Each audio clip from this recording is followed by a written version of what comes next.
दोस्तों, जैसा कि आप सभी को पता है, हमारा 28 अगस्त को कक्षा 12वीं भौतिक शास्त्र का त्रैमासिक परीक्षा का पेपर है। ओके, तो त्रैमासिक परीक्षा की तैयारी के लिए जो एमपी बोर्ड है, लोक शिक्षा संचालय ने आपका प्रश्न बैंक जारी किया है और बहुत हाई चांस है कि जो आपका पेपर बनने वाला है इसी से पूरे क्वेश्चन आएंगे।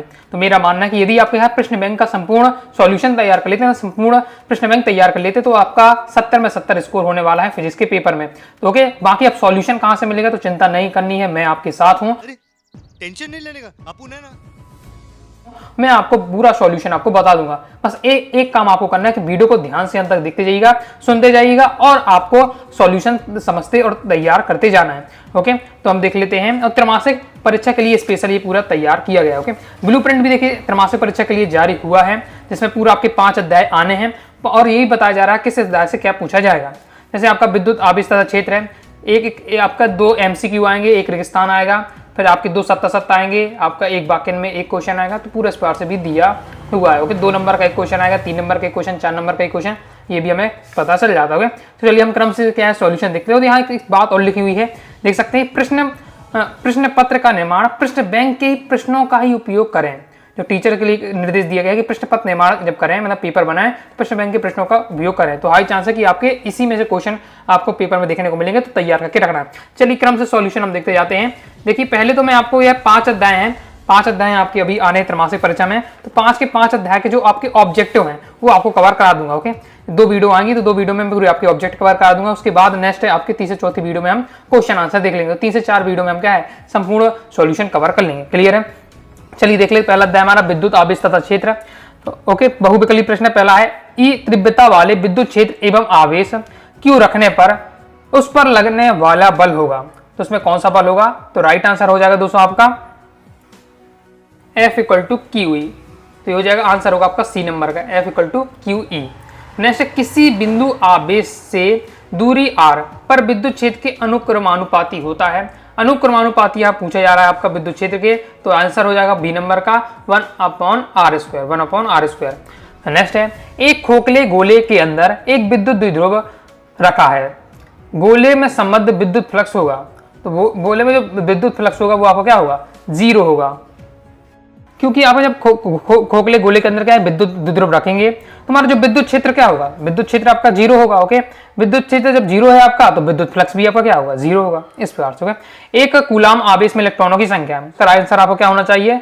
6.25 × 10⁸ यानी बी नंबर किसका आपका राइट आंसर हो जाएगा।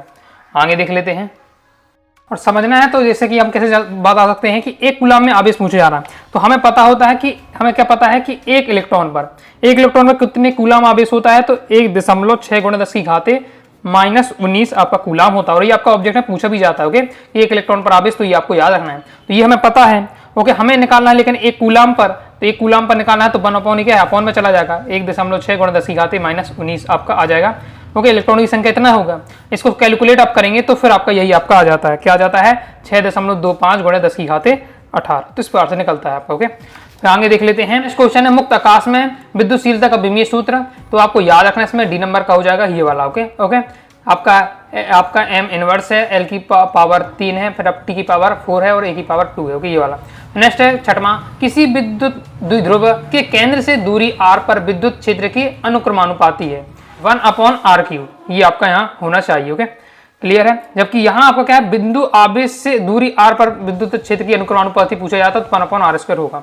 फिर नेक्स्ट देख लेते हैं कि एक घन जिसकी प्रत्येक भुजा x है, केंद्र से ठीक ऊपर x आपका /2 दूरी एक बिंदु आवेश क्यों रखा है, घन के संबंध विद्युत फ्लक्स आपको बताना है। तो अगर आप देखिए इसे कैलकुलेट करेंगे तो आपको इसमें क्या आना चाहिए आंसर? तो इसका राइट आंसर आपका हो जाएगा बी नंबर का राइट आंसर है Q/2ε0। विद्युत क्षेत्र का मात्रक है, तो विद्युत क्षेत्र का मात्रक आपका क्या है? N/कूलाम। ओके, धन आवेशित कांच की छड़ को अनावेशित चालक से स्पर्श कराया जाता है, छड़ का आवेश होगा। क्या धन आवेशित कांच की छड़ है, देखिए ये हमारी छड़ है और ये किस पे आती है? धन आवेशित है छड़। ओके, और जब इसे हम अनावेशित चालक से स्पर्श कराएंगे तो हमारा ऋण हो गई दूसरी छड़ के, अनावेशित छड़ के, वो आपकी यहाँ आने लगी धन वाले में। तो यहाँ जो छड़ पर आवेश होगा वो आपका क्या है? घटेगा। तो घटेगा इसका आपका होना चाहिए। फिर नेक्स्ट है कि x अक्ष के निर्दिष्ट एक समान विद्युत क्षेत्र E है, तो क्षेत्रफल है पृष्ठ उपस्थित है, पृष्ठ से संबंध विद्युत फ्लक्स होगा, पृष्ठ से संबंध जो विद्युत फ्लक्स होगा आपका एस हो जाएगा। वायु में एकांक धनावेश से निकलने वाला कुल विद्युत फ्लक्स होता है, तो ये हमारा कितना होता है, इसका राइट आंसर हो जाएगा 1/ε0। क्योंकि ये कैसे निकलता है, क्योंकि कुल विद्युत फ्लक्स हम जानते हैं, विद्युत फ्लक्स हमारा क्या हो जाएगा, विद्युत फ्लक्स बराबर होता है हमारा Q/ε0। ओके, और आवेश हमारा कितना करें, एकांक धनावेश, एकांक धनावेश यानी Q की वैल्यू यहाँ 1 रख दी, नहीं तो आपका 1/ε0 आता है। ओके, कंप्लीट हो जाता है। रेगिस्तान की पूर्ति देख लेते हैं। विद्युत क्षेत्र की तीव्रता का एसआई मात्रक तो होता है न्यूटन प्रति कूलाम। ओके, न्यूटन/कूलाम। जैसे दो बिंदु आवेश प्लस Q माइनस Q है, x दूरी पर स्थित है, तो उनका द्विध्रुव आघूर्ण बताना है। द्विध्रुव आघूर्ण क्या होता है, आपका आवेश गुणे क्या होता है, दूरी। आवेश Q है आपका और दूरी हमारी क्या है, x ली गई है, तो आपका ये हो या QX हो जाएगा। क्लियर है, आगे देख लेते हैं।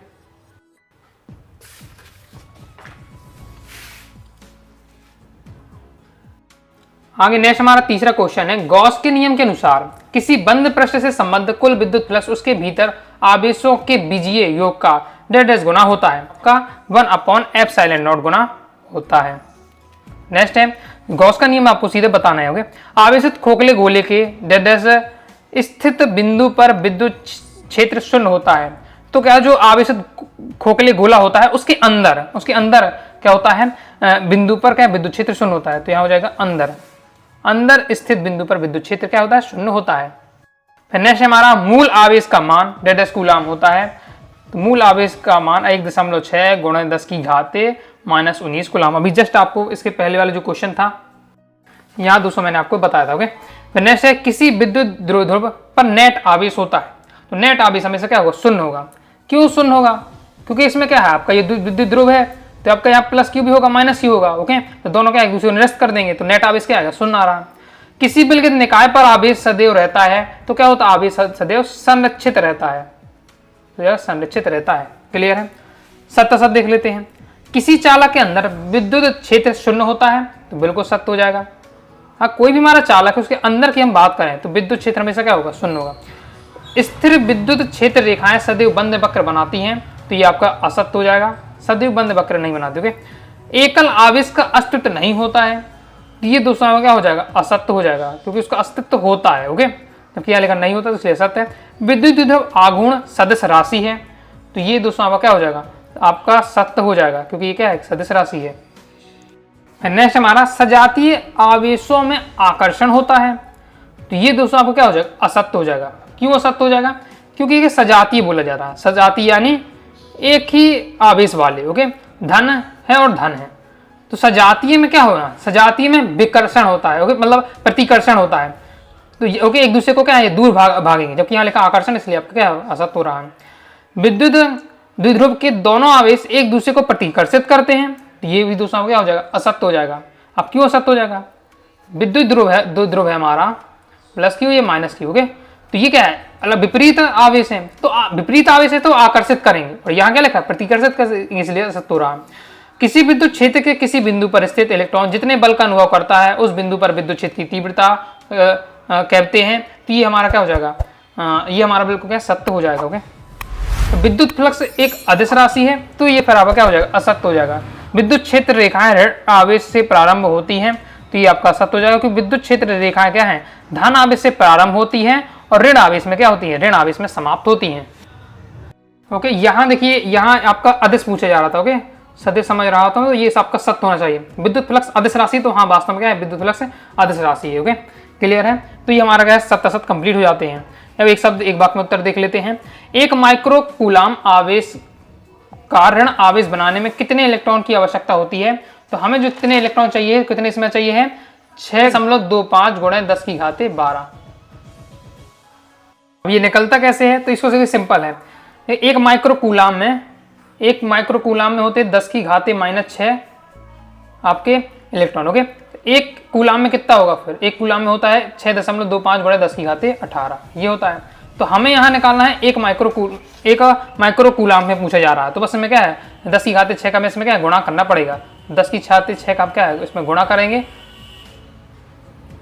-6 का, तो हमारा क्या आएगा, 6.25 × 10⁻12, इस प्रकार से निकलता है आपका। ओके, नेक्स्ट है, निश्चित दूरी पर दो आवेशित कणों के बीच विद्युत बल F न्यूटन है। यदि कणों के बीच की दूरी आधी कर दी जाए और उनके बीच के विद्युत बल कितना हो जाएगा, तो हम दूरी आधी कर रहे हैं, तो विद्युत बल हमारा क्या है, आधी कर रहे हैं तो उसका 4 गुना हो जाएगा आपका। ओके, 4 गुना। नेक्स्ट, एक इलेक्ट्रॉन और एक प्रोटॉन के बीच लगने वाले स्थिर विद्युत बल तथा गुरुत्वाकर्षण बल में कौन बल प्रबल है। देखिए ये तो सिंपल बात होती है, जो आपका विद्युत बल होता है, विद्युत बल, ये सबसे ज्यादा प्रबल यानी शक्तिशाली होता है, और जो गुरुत्वाकर्षण बल है ये क्षीण बल है यानी कम शक्तिशाली होता है। तो इसका आंसर होता है कौन सा बल प्रबल है, तो आपको आंसर लिखना है विद्युत बल का इसमें प्रबल है। ओके, नेक्स्ट है, एक विद्युत द्विध्रुव में कुल कितना आवेश होता है, तो कुल कितना आवेश होता है, तो राइट आंसर हो जाएगा दोस्तों आपका आवेश उसमें होता है आपका 0। ओके, हो जाएगा आपका इसमें 0। इसका नेक्स्ट है, विद्युत द्विध्रुव आघूर्ण की दिशा क्या होती है, तो ये होती है आपके ऋण आवेश से होती है धन आवेश की ओर। तो आपको इस प्रकार से लिखना है, ऋणात्मक से धनात्मक की ओर, ऋणात्मक से धनात्मक की ओर। फिर नेक्स्ट है हमारा, एक बंद पृष्ठ के अंदर विद्युत द्विध्रुव स्थित है, उससे गुजरने वाला संपूर्ण विद्युत फ्लक्स का मान कितना होगा, तो ये हो जाएगा आपका 0 होगा, क्योंकि एक बंद पृष्ठ के अंदर क्या विद्युत द्विध्रुव है, तो विद्युत क्षेत्र 0 होगा, विद्युत क्षेत्र 0 होगा, तो विद्युत फ्लक्स भी क्या होगा आपका 0 होगा। इस प्रकार से कंप्लीट हो जाता है। आगे अभी हम क्या है पूरा अभी वस्तुनिष्ठ प्रश्न कवर कर लेंगे। ओके, क्वेश्चन आंसर हम इसके बाद क्या है बाद में कवर करने वाले हैं। तो देख लेते हैं, अब हमारा अध्याय 2 आ जाता है, स्थिर विद्युत विभव तथा धारिता से देख लेते हैं। तो पहला हमारा बहुविकल्प में, दो संधारित्रों को समांतर क्रम में जोड़ने पर प्रत्येक पर समान होगा। अगर हम क्या संधारित्र को समांतर क्रम में जोड़ रहे हैं, समांतर क्रम में जोड़ने पर आपको हमेशा याद रखना जो समान होता है वो विभव हमेशा क्या समान होता है। संधारित्र को समांतर क्रम जोड़ेंगे तो विभव समान। नेक्स्ट, दो संधारित्रों को अगर श्रेणी क्रम में जोड़ते हैं तो हमारा क्या आवेश इसमें समान होता है। ओके, क्लियर रखना है आपको। एक समांतर प्लेट संधारित्र को आवेशित करने बाद उसकी प्लेटों के बीच दूरी बढ़ा दी जाए, प्लेटों के बीच जो हमारा विभवांतर है, विभवांतर क्या बढ़ जाएगा आपको। ओके, फिर नेक्स्ट है, द्विध्रुव की निरक्षीय स्थिति में, द्विध्रुव की निरक्षीय स्थिति में तो हो जाएगा विद्युत क्षेत्र शून्य नहीं होता है और विभव क्या 0 होता है। आगे देख लेते हैं। नेक्स्ट, नगण्य मोटाई की एक एल्यूमिनियम की प्लेट संधारित्र की प्लेटों के बीच रख दी जाती है, तो संधारित्र की जो धारिता है तो क्या हो जाएगी, तो इसका राइट आंसर हो जाएगा, ये भी आपकी क्या है बढ़ेगी, तो डी नंबर का राइट आंसर आपका हो जाएगा। ओके, नेक्स्ट, एक धनावेशित चालक को तार द्वारा पृथ्वी में जोड़ दिया जाता है, तो क्या होगा, तो पृथ्वी से इलेक्ट्रॉन क्या चालक की ओर आएंगे, तो पृथ्वी से इलेक्ट्रॉन क्या है जो देखिए कोई भी आपका धनावेशित चालक है इसको हमने क्या है पृथ्वी से जोड़ दिया है। ओके, तो फिर पृथ्वी से जोड़ दिया है तो पृथ्वी से जो इलेक्ट्रॉन है चालक की ओर के आते हैं। 10 माइक्रो कूलाम आवेश देने से किसी चालक के विभव में 2 वोल्ट की वृद्धि हो जाती है। चालक की धारिता 10 माइक्रो कूलाम आवेश है तो 2 वोल्ट की वृद्धि हो रही है, तो आपका यहाँ राइट आंसर क्या हो जाएगा, तो 5 माइक्रो फैराड आप हो जाएगा आंसर। Okay, clear. रेगिस्तान की पूर्ति देख लेते हैं। विद्युत विभव एक, तो विद्युत विभव एक आपकी क्या है अदिश राशि है। बिंदु आवेश के कारण विद्युत विभव दूरी के डैश होता है, तो दूरी के क्या होता है विक्रमानुपाती होता है, तो विक्रमानुपाती होता है। विद्युत धारिता का SI मात्रक तुम्हारा फैराड होता है। आवेशित संधारित्र की ऊर्जा दोनों प्लेटों के बीच के माध्यम में डैश के रूप में संचित होती है, तो विद्युत ऊर्जा के रूप में क्या होती है संचित होती है। विद्युत क्षेत्र के अनुदिश गति करने पर विद्युत विभव हमारा क्या है घट जाता है कम हो जाता है, तो घट जाता है घटता है या कम हो जाता है। ओके, नेक्स्ट है किसी संधारित्र पर नेट आवेश होता है, तो नेट आवेश क्या होता है शून्य होता है। क्यों होता है, क्योंकि संधारित्र है एक में प्लस होता है एक में ऋण होता है। ओके, तो दोनों क्या होगा नेट आवेश का शून्य आएगा हमारा।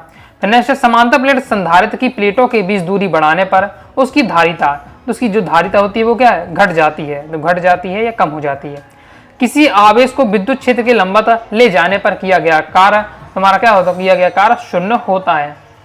फिर 1 फैराड कितने स्थैतिक फैराड होते हैं, तो 1 फैराड बराबर होता है 9 × 10⁻11 स्थैतिक फैराड। ओके, 1 फैराड बराबर होते हैं 9 × 10⁻11 स्थैतिक फैराड। क्लियर है, कंप्लीट हो जाता है। तो लाइक और शेयर ठोक दीजिए, महाकाल का लाइक और शेयर ठोक लीजिए। पूरा साल मेहनत करता हूँ आपके लिए बेटा, ऐसा नहीं चलेगा, ऐसा नहीं चलेगा। सत्य देख लेते हैं। जब किसी पराविद्युत को किसी बाह्य विद्युत क्षेत्र में रखा जाता है तो उसके अंदर विद्युत क्षेत्र की तीव्रता बढ़ जाती है, ये दोस्तों हमारा क्या हो जाएगा असत्य है। ये क्या है असत्य है। नेक्स्ट है 2 समविभव पृष्ठ एक दूसरे को प्रतिच्छेद नहीं करते हैं, ये आपका सत्य हो जाएगा। समांतर प्लेट संधारित्र की प्लेटों के मध्य परावैद्युत पदार्थ का उपयोग करने से उसकी धारिता बढ़ जाती है। तो ये दोस्तों आपका सत्य हो जाएगा। ये पता कैसे चलता है भाई, फॉर्मूला याद कर लीजिए। समांतर संधारित्र का जो आपका फॉर्मूला है कौन है, क्या फॉर्मूला है, सी इक्वल टू जो epsilon naught R A upon D, ये है आपका।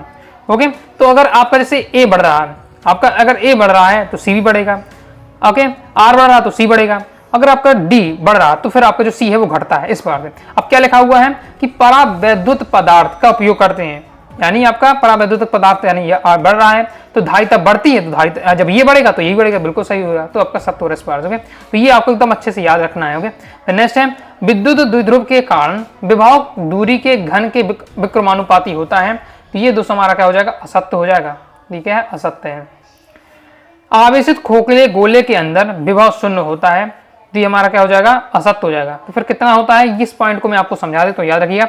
आवेशित खोखले गोले के अंदर जो विभव होता है, कोई जैसे आवेशित जी हमारा खोखला गोला है, तो विभव उतना होगा जितना उसके पृष्ठ पर, जितने पृष्ठ पर विभव होगा उतना ही उसके क्या है, अंदर होगा, ना कि क्या है विभव पर। तो जितना आवेश खोखले गोले के पृष्ठ में होगा उतना ही उसके अंदर होगा। ओके, ना कि यहाँ शून्य, यहाँ शून्य कहा इसलिए सत्य हो रहा। स्थिर विद्युत बल एक संरक्षी बल है। तो ये आपका क्या है, सत्य हो जाएगा। ओके, कंप्लीट हो जाता है। अब देख लेते हैं हम एक शब्द एक बात में उत्तर। एक विद्युत द्विध्रुव के कारण किन बिंदुओं पर विद्युत विभव का मान अधिकतम होता है। तो इसका राइट आंसर हो जाएगा दोस्तों, आपकी अच्छी स्थिति में क्या है, अच्छी सी स्थिति में अधिकतम होता है, विद्युत विभव का मान अधिकतम होता है। आवेशित खोखले गोले के अंदर विभव कितना होता है, देखिए वही जो जस्ट जो भी मैंने आपको यहाँ समझा था। आवेशित खोखले गोले के अंदर जो विभव होता है तो उतना ही होता है जितना उसके क्या पृष्ठ पर होता है। आवेशित गोले खोखले गोले के अंदर वह उतना ही होगा अंदर जितना क्या उसके पृष्ठ पर होगा। तो आंसर लिखना है जितना पृष्ठ पर विभव होगा उतना ही क्या उसके अंदर विभव होगा। एक विद्युत द्विध्रुव के कारण किन बिंदुओं पर विद्युत विभव का मान शून्य होता है। तो निरक्षी स्थिति में। तो इसका हो जाएगा आपका निरक्षी स्थिति में। आगे देख लेते हैं। आगे किसी आवेशित चालक के चारों ओर और कुचालक माध्यम होने पर उसकी धारिता पर क्या पड़ेगा। तो जो धारिता होगी वो आपकी क्या है, बढ़ेगी। धारिता क्या है, बढ़ेगी। ओके, जो जस्ट आपने आपको जो पहले फॉर्मूला बताया जिसे आप क्या है समझ सकते हैं। परावैद्युत माध्यम जो आपका बढ़ेगा तो धारिता आपकी क्या है, बढ़ेगी। ओके, एक मतलब कुचालक माध्यम भी होने पर धारिता भी बढ़ेगी। धातुओं का परावैद्युतांक कितना होता है। तो धातु का जो परावैद्युतांक होता है वो क्या होता है, अनंत होता है। ओके, आपका फिर आपका ये दिया वो धारिता के तीन संधारित्र क्रम से श्रेणी क्रम में जुड़े हैं। धातुल्य धारिता होगी, देखिए 3 है आपका, तो ये आपका फॉर्मूला होता हो जाएगा। ओके, तो ये आपका आएगा 3/3 यानी आपका 1 आ जाएगा। ओके, तो 1 आपका होना चाहिए यहाँ। ओके, इसका नेक्स्ट हमारा बिंदु आवेश Q से R दूरी पर स्थित किसी बिंदु पर विद्युत विभव का व्यंजक लिखिए। तो आपको नोट कर लेना है, मैं इसको यहाँ लिख रहा हूँ। ओके, V इक्वल टू हो जाएगा आपका 1/4 pi epsilon not Q upon R, ये होता है आपका। ओके, विद्युत विभव का व्यंजक। नेक्स्ट समांतर प्लेट संधारित्र की धारिता का सूत्र अभी जस्ट मैंने आपको ये बताया था, क्या होता है आपको यहाँ मैं लिख देता हूँ। ये होता है आपका C equal to epsilon naught KA upon D, ये होता है। ओके, फिर आवेशित चालक के पृष्ठ पर तथा स्थिर विद्युत क्षेत्र के मध्य कितना कोण बनता है। तो 90 डिग्री का कोण बनता है। विद्युत क्षेत्र तथा विद्युत विभव के मध्य संबंध आपको बताना है। तो इक्वल टू होता है आपका -dV अपॉन dr। ओके, तो इक्वल टू हो जाएगा -dV अपॉन dr। तो ये आपका हो जाएगा संबंध विद्युत क्षेत्र और विद्युत विभव के मध्य। ओके, क्लियर हो जाता है। तो इस प्रकार से दोस्तों अध्याय 1 अध्याय 2 के मैंने आपको क्या वस्तुनिष्ठ कवर करा दिए हैं। नेक्स्ट एक और पार्ट आएगा तो अध्याय 3 अध्याय 4 अध्याय 5 ये 3 अध्याय और आ जाते हैं, तो उनके एक ही वीडियो में हम उनके भी वस्तुनिष्ठ कवर कर लेंगे। उसके आगे फिर आप क्वेश्चन आंसर के लिए कहेंगे कि क्वेश्चन आंसर ही बता दो, तो फिर क्वेश्चन आंसर भी आपको क्या कंप्लीट करा दूंगा जो आपके एकदम सिलेक्टेड रहने वाले हैं। ओके, तो आई हो दोस्तों आपको वीडियो पसंद आएगी। वीडियो पसंद है लाइक करके सब्सक्राइब जरूर कर दीजिएगा। इसके साथ ही टेलीग्राम चैनल और व्हाट्सएप चैनल को जरूर ज्वाइन कर लीजिएगा। और हिंदी का जो आपका प्रश्न बैंक का सॉल्यूशन मैं आपको कंप्लीट करा ही दिया है पूरा 3 से 4 पार्ट में, तो वो आपको 2-4 वीडियो देख लीजिएगा तो हिंदी भी आपकी क्या कंप्लीट हो जाएगी। मिलते हैं नेक्स्ट वीडियो में, तब तक के लिए बाय बाय।